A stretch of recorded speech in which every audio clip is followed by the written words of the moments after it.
Did the defendant say anything about the music when he parked the car next to the red car? Yes. And what did the defendant say? Oh, I hate that thug music. And what was your response to the defendant? I said, yes, I know. That line resonating in this case. We've been calling the Michael Dunn trial the loud music murder trial, but thug music, that's becoming a big buzzword or phrase as we talk about this case. Again, that was Dunn's fiance putting it out there in her testimony over the weekend. And now we have Grammy-winning musician Pharrell Williams weighing in on this as well. He spoke about it in an interview with the online magazine Swagger New York. And the man who did that interview, Sean Pierre-Regis, joins us now. Hey, Sean, let's listen to what Pharrell had to say, and then we'll get your take coming out. Sure. You can call it thug music all you want. The term thug is an Indian term, and it meant like grave robbers from like hundreds and hundreds and hundreds of years ago. We can't keep getting caught up in the connotation of words.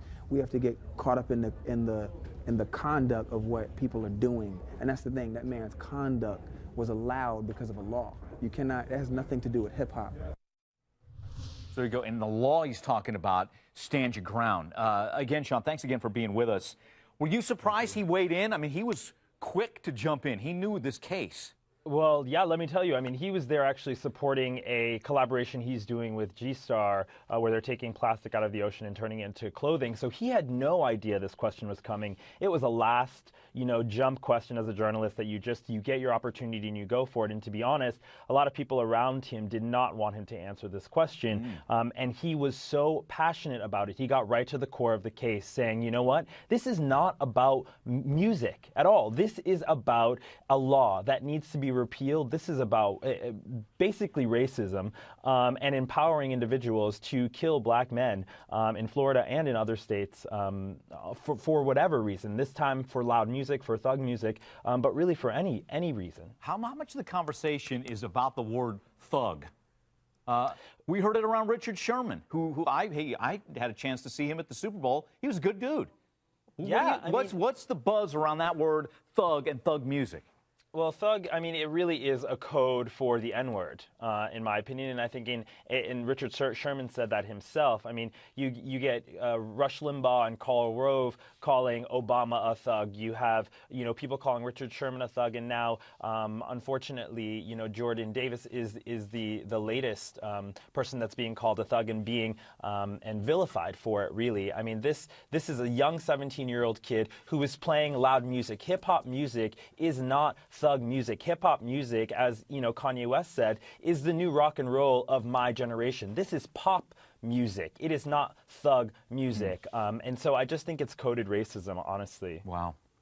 Well, that you can almost hear Pharrell saying that as well. Speaking of that, let's get a little bit more of your interview with him, specifically where he's talking about this case and the stand your ground law. Again, here's Sean and Pharrell. Sure. That law down there has to change first, though. They got to change that law. And we have to change the thinking of what hip-hop music is. Yeah, but before you do that, you have to address that law. That law is allowing people to just kill people at will and saying, I had to stand my ground. You have to acknowledge that first. Hip-hop didn't do that. Hip-hop was the excuse for that. Hey, Sean, Pharrell's talking about hip-hop. You deal with pop culture. I mean, are the people you're dealing with, are they watching this case closely? He is, obviously, or others? He is. Unfortunately, I don't think that this case is getting as much play as, the Trayvon Martin case did, and really it is the same thing. And so I was actually very thankful that he became passionate about it and that he was educated on the subject, because we do need stars like him to bring some shine to the story. If you remember in Trayvon Martin's case, both Jay-Z and Beyonce and lots of other artists came out on the side of Trayvon and his family. And so given Pharrell is the biggest music act right now, it's great that he's bringing shine to it, and I hope other people do before this case closes. We need to repeal this law. Hey, Sean Pierre-Regis, thanks again, the editor-in-chief of Swagger New York online magazine. Good to meet you and talk to you, my friend. Thank you, Thanks Mike. again. Appreciate it.